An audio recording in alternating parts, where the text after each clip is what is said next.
Municipal సమావేశాలకు వాళ్ళు exception members అవసరమైనప్పుడు మాత్రమే వాళ్ళు వస్తారు. ఆల్రెడీ మేము 42 ఉన్నాం. నారాయణ సార్ మళ్ళీ వచ్చి చేయాల్సిన అవసరం ఏంది? మాకేం అవసరం? నారాయణ సార్కి ఏం అవసరం? నారాయణ సార్ వస్తే మళ్ళీ మంత్రి గారు ప్రత్యక్షంగా వచ్చి కూర్చొని చేయించాడు. ఈ చిన్నప్పుడు చూసేసాం ఇవన్నీ చిన్నప్పుడు చూసేసాం. మంత్రి గారి అవసరం ఏముంది ఆయనకి సంబంధించి?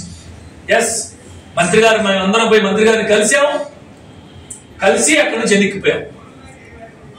మా మంత్రి గారు ఆయన రావాల్సిన అవసరం ఏముంది కౌన్సిలర్కి అని అడుగుతున్నా. ఆయన ఓటు ఖచ్చితంగా మాకు కావాలా అన్న పరిస్థితి ఉందా? లేదు. ఉన్న 54లో 42 మంది మేము ఉన్నాం. దేనికి? ఈయన చూసి భయపడా చెప్తే పోనీ అది కూడా ఇలా వచ్చి భయపడా నారాయణ సార్ రాలేదా? అందరికీ తెలుసు మేమేందో మా పరిస్థితులు ఏందో. దేనికి మళ్ళీ నారాయణ సార్ రాలేదు? గౌరవప్రదమైన రాష్ట్ర మంత్రి ఆయన. అవసరమైతే వస్తారు వాళ్ళు మాట్లాడేదానికి, వాళ్ళు చర్చించేదానికి వాళ్ళ అసెంబ్లీలు ఉన్నాయి. ఓన్లీ ఎక్సెప్షన్ మెంబర్స్ ఇక్కడ. అవసరమైనప్పుడు మాత్రమే వస్తారు. మీకు గాని ఈ వీడియో నచ్చితే లైక్ చేయండి, షేర్ చేయండి, సబ్స్క్రైబ్ చేయండి.